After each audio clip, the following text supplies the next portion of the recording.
წარკვეთილი ქართული ოცნების პოლიტიკური დასასრულის დასაწყისი სწორედ ასე აფასებენ იმ ყველაფერს, რაც საქართველოსა და დედაქალაქში ხდება აქციის მონაწილეები, რომლებიც ამ წუთებშიც იკრიბებიან ფილარმონიის მიმდებარე ტერიტორიაზე. რა თქმა უნდა, მათი ერთ-ერთი მთავარი სასაუბრო და გასაპროტესტებელი თემა ლევან ხაბეიშვილის დაკავება და მათთვის შემაშფოთებელია ის მეთოდები, რომლითაც ქართული ოცნება მშვიდობიანი დემონსტრანტების განეიტრალებას ცდილობს, თუმცა ამბობენ, რომ ვერც ერთი მსგავსი ტიპის მეთოდი მათზე გავლენას ვერ მოახდენს. ისინი ელოდებიან საზოგადოებრივი მაუწყებლის მარშს, რომელიც სწორედ აქ მოვა ფილარმონიასთან და შემდგომ უკვე ტრადიციულად გაიმართება საპროტესტო აქცია კახა კალაძის შტაბთან. ჩვენ შეგვიძლია უკვე გადავიდეთ აქ მყოფ ადამიანებთან და მოვისმინოთ შეფასებები. ნიკა სიმონიშვილი არის ახლა ჩემთან ერთად. ნიკა, გამარჯობა, პირდაპირ ეთერში ვართ.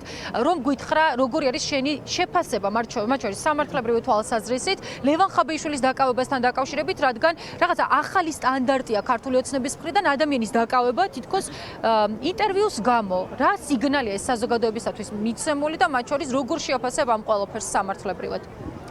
ქართული ოცნება ყველაფერს აკეთებს იმისთვის, რომ ის პროტესტი, რომელიც ვერა და ვერ ჩააქრო ქართულმა ოცნებამ, ეს პროტესტი ჩააქროს. დავიდან დაიწყეს დაშინებით, შემდგომ ფინანსურ, ასე ვთქვათ, მოჭერაზე გადავიდნენ, მერე ისევ ფიზიკური დაპირისპირებით, ფიზიკური დაშინებით გააგრძელეს, დაჭერები, რასაც ახლა აკეთებენ, გუშინდელი ფაქტი იგივე მეგიდია სამიძესთან დაკავშირებით, რომელიც ვერავითარ სამართლებრივ ჩარჩოში ვერ ჯდება და არ ვიცი, ვერავითარი კანონით ვერ გამართლდება ის, რომ პულვერიზატორით რაღაცის დახატვის გამო არ აქვს მნიშვნელობა ეს რა ბანერი იქნება. ამის გამო 23 წლის ადამიანი ციხეში გაუშვა, ეს რომელი კანონი ამართლებს ამას და რა სამართლებრივ ჩარჩოში ჯდება. მოდი მაყურებელმა თავის თავს დაუსვას ეს კითხვა, ვერავითარ ჩარჩოში ეს ვერ ჯდება. და დღევანდელი ის, რაც ლევან ხაბეიშვილთან დაკავშირებით მიიღეს ეს გადაწყვეტილება მის დაკავებაზე, რა თქმა უნდა, ამ ყველაფერს სამართლებრივად თუ შევხედავთ, ქართული ოცნება ამბობს, რომ ეს იყო ქრთამის შეთავაზება, მაგრამ ეს ფორმალურადაც ვერ გამოდის ქრთამის შეთავაზება, იმიტომ რომ ეს უნდა მოიცავდეს უმნიშვნელოვანეს კომპონენტს, რომელიც გულისხმობს საკუთარი თავის ან მესამე პირის სასარგებლოდ რაღაცა უკანონო სარგებლის მიღებას, მაგრამ აქ საუბარი არის იმაზე, რომ ნახეთ ხოცური ლოგიკით მივდივართ სადამდე. ხოცური ლოგიკა გვეუბნება იმას, რომ თუ სპეცრაზმელს დაავალებენ ისინი, რომ უკანონობა ჩაიდინონ, უკანონო დაარბიონ აქცია, სემონ დემონსტრანტები აწამონ, არაადამიანურად მოეპყრან და ამის გამო პრემია მისცენ, ეს თურმე კანონიერი ყოფილა მათი თვალსაზრისით და ხოცური ლოგიკით, მაგრამ თუ ადამიანი ეუბნება სპეცრაზმელებს, რომ უკანონობა არ ჩაიდინოთ უკანონობა და შესაბამისად ამის გამო მიიღებთ ანაზღაურებას ისე რომ არავითარი უკანონო სარგებლის მიღების მიზანი მას არ გააჩნია, თურმე ეს ყოფილა უკანონობა. აი ეს ლოგიკა აქვს ქართულ ოცნებას და აქვს, იმიტომ რომ ვფიქრობ მთლიანობაში ის რაც ითქვა, ანუ ამ თანხასთან დაკავშირებით, ვფიქრობ რომ ქართულ ოცნებას ამ ყველაფერმა შიში გაუჩინა, სერიოზული შიში გაუჩინა, თან მით უმეტეს იმ ფონზე, როდესაც ისინი ხედავენ რომ თითქმის აგერ 10 თვე სრულდება და პროტესტი არათუ ცხრება, არამედ კიდევ და კიდევ უფრო მეტად მძლავრი ხდება. კი ბატონო, ძალიან დიდი მადლობა. ვუსმენდით ნიკა სიმონიშვილს, მან განაცხადა, რომ ახლა ქართული ოცნება არის შეშინებული და ის ყველაფერი, რასაც ახლა ბიძინა ივანიშვილის გუნდი აკეთებს, სწორედ ამ შიშის დემონსტრირება.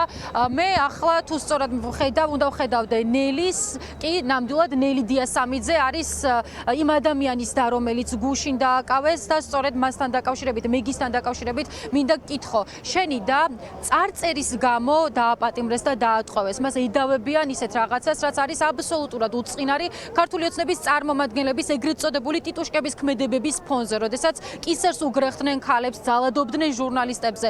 რა ტიპის სიგნალი მოგცა ამით ივანიშვილის გუნდმა და მიუხედავად იმისა, რომ შენი და დაკავებული ახლა ხარ აქციაზე, ანუ რა ტიპის მხნეობაა ეს ყველაფერი შენთვის, რა გაძლევს იმის ძალას, რომ მაინც აქ იყო ამის მიუხედავად?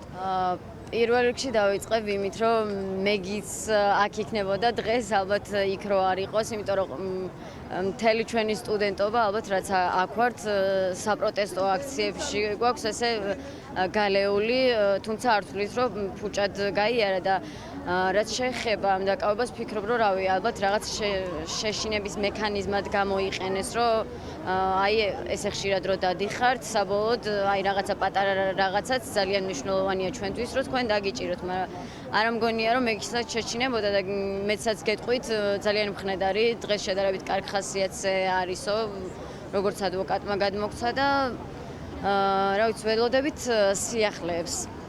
კი ბატონო, ძალიან დიდი მადლობა ვისმენდით მეგი დიასამიძის დის, ნელი დიასამიძის პოზიციას. ჩვენ შეგვიძლია გავაგრძელოთ აქ მყოფი ადამიანების კომენტარების მოსმენა, თუმცა რაც ყველაზე მთავარია, ძირითადი პათოსი და მთავარი არსი დღეს აქ შეკრების არის ის, რომ ისევ გადავლენ კახაკალაძის შტაბთან და კვლავ ეტყვიან ქართულ ოცნებას იმას, რომ არ შეუშინდებიან იმ ყველაფერს, რაც დედაქალაქსა და საქართველოში ხდება. ლუკა ხიზაძე, სხვათა შორის არის ერთობის წარმომადგენელი და ერთობა იყო აქ შეკრების ორგანიზატორი. ლუკა, რა ტიპის სიგნალია შენთვის ის, როდესაც ადამიანს აკავებენ ინტერვიუს გამო და ამის თქმას არ ერიდებიან ბრიფინგზე? ანუ შენ და სხვა ნებისმიერი ადამიანი შეიძლება გახდეს პოტენციურად დაკავების მსხვერპლი, ხო?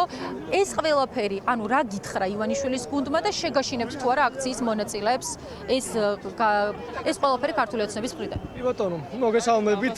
პირველ რიგში გუშინ იყვნენ ჩვენთან ოფისში პოლიციელები, იქაც აი ნიღაბი არ გაიკეთოთო, სამართლოში გამოკრევითო, დაგაჯარიმოთ და ამ შემდეგ ესეც კიდე ერთი ახალი რეპრესიული კანონის ამოქმედება უნდათ, რომ ვითომ ნიღბებით აღარ გამოვიდეთ, იმიტომ რომ აი მიმდინარე მოვლენებში რა მოხდა, ხო, ესე კალათის ოფისთან ამდენჯერაც მივედით და ვაჩვენეთ, რომ ჩვენ საკუთარი თავის დაცვა შეგვიძლია, იქიდან თავი ვერავინ ვერ გამოყო რა, შეშინებულები არიან და იმისაც ეშინიათ, ძალიან კარგად ვიცი ეს და თვითონაც იციან, რომ ძალიან ეშინიათ იმის, რომ აი რევოლუციის ხალხმა დაიჯეროს რა და ზუსტად ამიტომ არის, რომ ხაბეიშვილი რის გამო ჩასვეს, რომ ვითომ რაღაცა ქრთამის გაცემას აპირებდა, რაც სამართლებრივად სისულელე და უკეთესად ახსნიან ადვოკატები, თუმცა რევოლუციის ბრალდებით ვერ დააკავეს, ხო, ანუ გადატრიალების ბრალდებით ძალიან ბევრი რაღაც შეიძლება გაეკეთებიათ, მაგრამ რევოლუციის ბრალდებით ვერ დააკავეს ხაბეიშვილი, იმიტომ რომ ეშინიათ, რომ ხალხი რევოლუციის დაიჯერებს, გაიგეთ და ეგ არის მთავარი პრობლემა, რომ ჩვენ გვჯერა რევოლუციის, ჩვენ გვინდა ცვლილებები ამ ქვეყანაში, ეს თავრობა ვერ დარჩება ვერც ერთ შემთხვევაში და ვერც ერთი პოლიციელი, ვერც ერთი კრიმპოლი რამდენჯერაც არ უნდა მოგვადგნენ და რაც არ უნდა გვითხრან, ხო,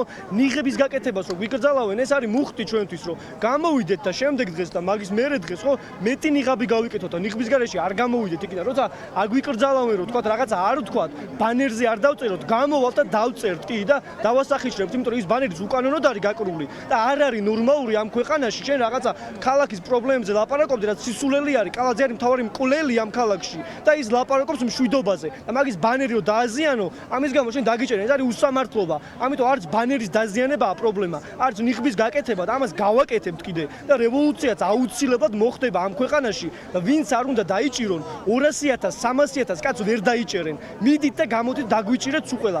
ვერ დაიჭერთ ამ იდეას, რომ ამ ქვეყანას ჭირდება რევოლუციური ცვლილებები და აუცილებლად მოხდება ეს ყველაფერი.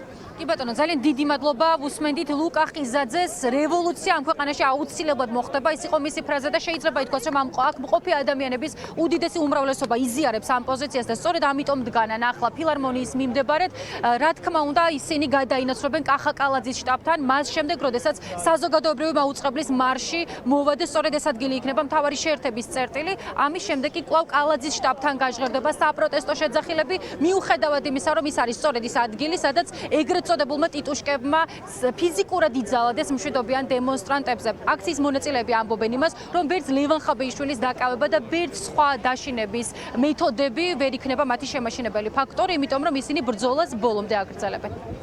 მადლობა ხატიას, პროტესტია თბილისში, ჩვენ ხატიას სამხარეძეს კიდევ დაუბრუნდებით. მანამდე